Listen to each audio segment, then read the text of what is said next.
اعوذ باللہ من الشیطان الرجیم بسم اللہ الرحمن الرحیم السلام علیکم ورحمۃ اللہ وبرکاتہ۔ کیا حال ہے اسٹوڈنٹس؟ امید کرتا ہوں آپ سب خیریت سے ہوں گے۔ اللہ تعالیٰ آپ سب کو خوش رکھے اور آپ کو ہمیشہ اپنی حفظ و امان میں رکھے، آمین۔ اسٹوڈنٹس، آج ہمارا 9th کلاس میں اسلامیات کا پہلا لیکچر ہے۔ آپ کے 9th کلاس کے سلیبس میں سورۃ الانفال مکمل شامل ہے۔ اس کے ساتھ ساتھ پہلی 10 احادیث اور 4 موضوعاتی مطالعہ یہ بھی آپ کے سلیبس میں انکلوڈ ہیں۔ اس میں سے آپ سورۃ الانفال کے ابتدائی 4 رکوع، ابتدائی 5 احادیث اور پہلا موضوعاتی مطالعہ یہ آپ پری 9th میں پڑھ چکے ہیں۔ اب ہم آج اپنے اس لیکچر میں سورۃ الانفال اس کا 5واں رکوع سٹارٹ کریں گے۔ سورۃ الانفال کا موضوع غزوہ بدر اور مال غنیمت ہے۔ اس سورت میں ٹوٹل 75 آیات اور 10 رکوع ہیں اور یہ قرآن مجید کے 9ویں اور 10ویں پارے میں موجود ہے۔ تو اسٹوڈنٹس، آپ نے اس بات کا خیال رکھنا ہے، سبق کو غور سے سننا ہے، اس بات کا خیال کرنا ہے کہ میں کہاں پر آیت کا وقف کرتا ہوں۔ جہاں پر میں آیت کا وقف کر دوں وہاں پر آپ نے نشان لگا لینا ہے، بریکٹ ڈال لینی ہے، تاکہ آپ کو سبق یاد کرنے میں آسانی ہو اور کسی قسم کی مشکل کا سامنا نہ کرنا پڑے۔ اعوذ باللہ من الشیطان الرجیم بسم اللہ الرحمن الرحیم۔ قل للذین کفروا، اے پیغمبر صلی اللہ علیہ وسلم کفار سے کہہ دو، ان ینتہوا یغفر لہم ما قد سلف، کہ اگر وہ اپنے افعال سے باز آ جائیں تو جو ہو چکا انہیں معاف کر دیا جائے گا۔ وَإِن يَعُودُوا، اور اگر پھر وہی حرکات کرنے لگیں گے، فقد مضت سنت الاولین، تو اگلے لوگوں کا جو طریق جاری ہو چکا ہے وہی ان کے حق میں برتا جائے گا۔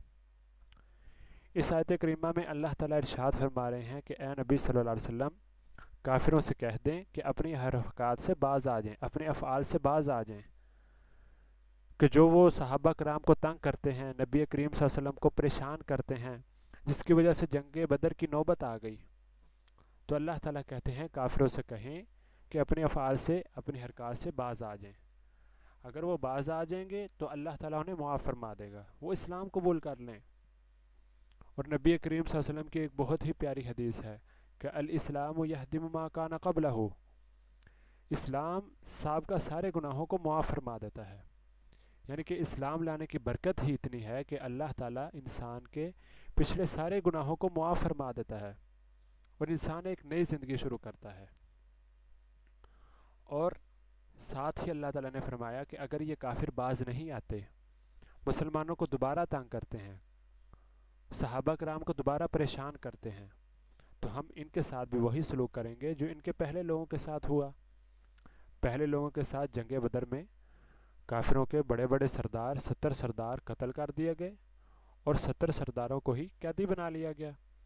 تو اگر یہ باز نہیں آئیں گے تو ان کے ساتھ بھی وہی سلوک ہوگا جو ان کے ساتھ ہوا۔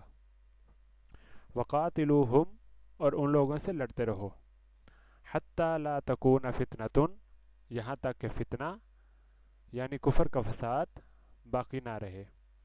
ویکون الدین کلہ للہ، اور دین سب خدا ہی کا ہو جائے۔ فَإِنِ انتہوا، اور اگر باز آ جائیں، فَإِنَّ اللَّهَ بِمَا يَعْمَلُونَ بَصِيرٌ، تو خدا ان کے کاموں کو دیکھ رہا ہے۔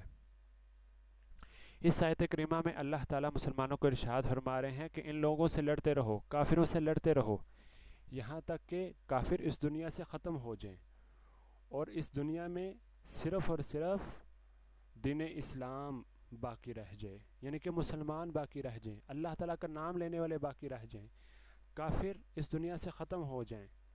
اور اگر وہ باز آ جائیں، اسلام قبول کر لیں، سارے مسلمان ہو جائیں، تو اللہ تعالیٰ ان کے کاموں کو دیکھ رہا ہے۔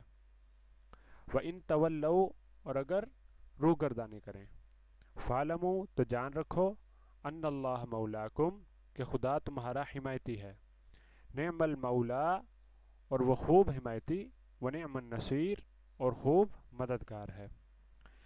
اس آیت کریمہ میں اللہ تعالیٰ ارشاد فرما رہے ہیں کہ اگر وہ کافر روگردانی کریں، روگردانی کرنے کا مطلب ہوتا ہے کسی کے حکم کی مخالفت کر دینا، اگر وہ اسلام قبول نہیں کرتے، روگردانی کرتے ہیں، مخالفت کرتے ہیں، دوبارہ صحابہ کرام کو، نبی کریم صلی اللہ علیہ وسلم کو تنگ کرتے ہیں، فَعْلَمُوا تو جان رکھو کہ ان اللہ مولاکم کہ اللہ تعالیٰ تمہارا حمایتی ہے، وہ تمہارا مددگار ہے، مسلمانوں کا مددگار ہے۔ جس طرح اللہ تعالیٰ نے غزوہ بدر میں مسلمانوں کی مدد کی، اسی طرح اللہ تعالیٰ مسلمانوں کی ہر جگہ مدد کرے گا، اور وہ اللہ تعالیٰ بہترین مددگار ہے۔ یہاں پر 9واں پارہ ختم ہو جاتا ہے اور یہاں سے آگے 10واں پارہ سٹارٹ ہوتا ہے۔ وَعْلَمُوا اور جان رکھو، انما غنمتم من شیئن کہ جو چیز تم کفار سے غنیمت کے طور پر لاؤ، فَأَنَّ لِلَّهِ خُمُسَهُ اس میں سے 5واں حصہ خدا کا، وَلِلرَّسُولِ اور اس کے رسول صلی اللہ علیہ وسلم کا، وَلِذِي الْقُرْبَى اور اہل قرابت کا، وَالْيَتَامَى اور یتیموں کا، وَالْمَسَاكِينِ اور محتاجوں کا، وَابْنِ السَّبِيلِ اور مسافروں کا ہے۔ ان کنتم آمنتم باللہ وما انزلنا علی عبدنا۔ اس آیت کریمہ کا ترجمہ با محاورہ تھوڑا سا فرق ہے، اس کا کچھ ترجمہ اوپر والی لائن میں موجود ہے اور کچھ ترجمہ نیچے والی لائن میں ہے۔ میں ترجمہ کرتا ہوں، آپ نشان لگا لیں۔ ان کنتم آمنتم باللہ وما انزلنا علی عبدنا، اور اگر تم خدا پر اور اس نصرت پر ایمان رکھتے ہو جو اپنے بندے محمد صلی اللہ علیہ وسلم پر نازل فرمائی، اور اگر تم خدا پر اور اس نصرت پر ایمان رکھتے ہو جو، یہ اوپر والی لائن میں ہے، اور نیچے والی لائن میں آخر میں دیکھیں اپنے بندے محمد صلی اللہ علیہ وسلم پر نازل فرمائی۔ یوم الفرقانی یوم التقى الجمعان، حق و باطل میں فرق کرنے کے دن، یعنی جنگ بدر میں، جس دن دونوں فوجوں میں مٹ بھیڑ ہو گئی۔ واللہ علی کل شیء قدیر اور خدا ہر چیز پر قادر ہے۔ اس آیت کریمہ میں اللہ تعالیٰ مال غنیمت اس کو تقسیم کرنے کا بتا رہے ہیں کہ مال غنیمت کس طرح تقسیم ہوگا۔ اللہ تعالیٰ ارشاد فرماتے ہیں کہ اے مسلمانوں جان لو کہ جو بھی تم کفار سے مال غنیمت لے کر آؤ گے، اس مال غنیمت کا 5واں حصہ اللہ تعالیٰ کا اور اس کے رسول کا اور اہل قرابت کا، یعنی کہ نبی کریم صلی اللہ علیہ وسلم کے رشتہ داروں کا اور یتیموں کا اور محتاجوں کا اور مسافروں کا ہے۔ یعنی مال غنیمت کے 5 مصارف اللہ تعالیٰ نے یہاں پر بیان فرمائے کہ مال غنیمت 5 قسم کے لوگوں میں تقسیم ہوگا، یعنی کہ جو اللہ اور اس کے رسول کے لیے وقف کیا جائے گا، اللہ اور اس کے رسول کے لیے علیحدہ کیا جائے گا، اس کے 5 مصارف ہیں۔ وہ اللہ اور اس کے رسول کے لیے، نبی کریم صلی اللہ علیہ وسلم کے رشتہ داروں کے لیے، یتیموں کے لیے اور محتاجوں کے لیے اور مسافروں کے لیے۔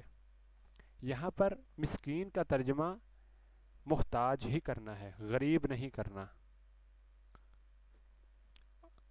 اگر تم اللہ اور اس کے رسول پر ایمان رکھتے ہو، یہاں پر اللہ تعالیٰ تنبیہ کر رہے ہیں، اگر تم اللہ اور اس کے رسول پر ایمان رکھتے ہو تو اس بات کو مانو، اور یہ حکم ہم نے اپنے بندے پر جنگ بدر والے دن نازل فرمایا، جس دن دونوں فوجوں میں مٹ بھیڑ ہو گئی، یعنی کہ دونوں فوجیں گتھم گتھا ہو گئیں، دونوں میں لڑائی شروع ہو گئی، اور اللہ تعالیٰ ہر چیز پر قادر ہے۔ اب میں اس کا ایک دفعہ لفظی ترجمہ دوبارہ آپ کے سامنے کرتا ہوں، ہر لفظ کا الگ الگ ترجمہ آپ کے سامنے دوبارہ میں بیان کرتا ہوں۔ قل اے نبی صلی اللہ علیہ وسلم کہہ دیں، للذین ان لوگوں سے، کفروا جنہوں نے کفر کیا، ان اگر، ینتہوا وہ باز آ جائیں، یغفر لہم ان کو معاف کر دیا جائے گا، ما قد سلف جو ہو چکا، وَإِن يَعُودُوا اور اگر پھر وہی حرکات کریں گے، فقد مضت سنت الاولین فقد مضت تو جو طریق جاری ہو چکا سنت الاولین پہلے لوگوں کے ساتھ وہی ان کے حق میں برتا جائے گا. یہ اس کا بامحاورہ ترجمہ آئے گا. وقاتلوہم اور ان لوگوں سے لڑتے رہو حتیٰ یہاں تک کہ لا تکونا نہ باقی رہے فتنتن کوئی فتنہ یعنی کفر کا فساد ویکون الدین اور دین ہو جائے کلہ سارا کا سارا للہ اللہ تعالیٰ کے لیے. فَإِنِ انتہوا اور اگر وہ باز آ جائیں فَإِنَّ اللَّهَ تو بے شک اللہ تعالیٰ بما یعملون جو وہ کر رہے ہیں بصیر ان کو دیکھ رہا ہے. وَإِن تَوَلَّوْا اور اگر وہ روگردانی کریں منہ پھیر لیں فَاعْلَمُوا تو جان لو ان اللہ مولاکم کہ بے شک اللہ تعالیٰ تمہارا حمایتی ہے. نعم المولا وہ خوب حمایتی ونعم النصیر اور خوب مددگار ہے. وَاعْلَمُوا اور جان لو انما غنمتم جو چیز تم غنیمت میں لے کر آؤ. وَاعْلَمُوا اور جان لو انما غنمتم جو بھی غنیمت میں لاؤ من شیئن کوئی چیز فَأَنَّ لِلَّهِ خُمُسَهُ تو پانچواں حصہ اللہ کا ہے وللرسول اور رسول صلی اللہ علیہ وسلم کا ولذی القربا اور نبی کریم صلی اللہ علیہ وسلم کے رشتہ داروں کا والیتامی یتیموں کا مساکین محتاجوں کا وابن السبیل اور مسافروں کا. ان کنتم اگر ہو تم آمنتم باللہ اللہ تعالیٰ پر ایمان رکھتے وما انزلنا اور جو ہم نے نازل کیا علی عبدنا اپنے بندے پر یوم الفرقانی فیصلے کے دن یوم التقى الجمعان جس دن دونوں فوجیں آپس میں لڑ پڑیں واللہ اور اللہ تعالیٰ علی کل شیء قدیر ہر چیز پر قادر ہے. اب اس کی پیچھے مشق دیکھیں تمرین. اس کے اندر مضت یہ آپ پڑھ چکے ہیں جس کا لفظی ترجمہ ہے گزر چکی. یوم الفرقانی فیصلے کا دن یعنی جنگ بدر. اور نیچے التمارین میں سوال دیکھیں. اس میں سے پہلا اور تیسرا سوال یہ آپ پڑھ چکے ہیں. پہلا سوال اس سبق میں مال غنیمت کی تقسیم کے بارے میں کیا حکم دیا گیا ہے. اس سبق میں مال غنیمت کی تقسیم کے بارے میں یہی حکم دیا گیا ہے کہ اس میں سے پانچواں حصہ اللہ اور اس کے رسول کا اور اس کے رشتہ داروں کا یتیموں کا محتاجوں کا اور مسافروں کا ہے. بس اتنا جواب انف ہے کافی ہے. اور تیسرا سوال مندرجہ ذیل عبارت کا مفہوم بیان کیجئے وقاتلوہم حتی لا تکون فتنۃ ویکون الدین کلہ للہ اور ان لوگوں سے لڑتے رہیں یہاں تک کہ کوئی فتنہ باقی نہ رہے اور دین سارے کا سارا اللہ تعالیٰ کے لیے ہو جائے. تو اسٹوڈنٹس آپ نے اس سبق کو غور سے سننا ہے اچھی طرح پڑھنا ہے. میں امید کرتا ہوں جو بھی بچہ اس سبق کو 10 سے 15 دفعہ غور سے پڑھ لے گا یہ سبق اسے یاد ہو جائے گا اور کبھی نہیں بھولے گا. اپنا خیال رکھیں اس سبق کو یاد کریں. اللہ تعالیٰ آپ کی مدد فرمائے اور آپ کو تمام امتحانات میں کامیاب فرمائے. آمین. والسلام علیکم ورحمۃ اللہ وبرکاتہ.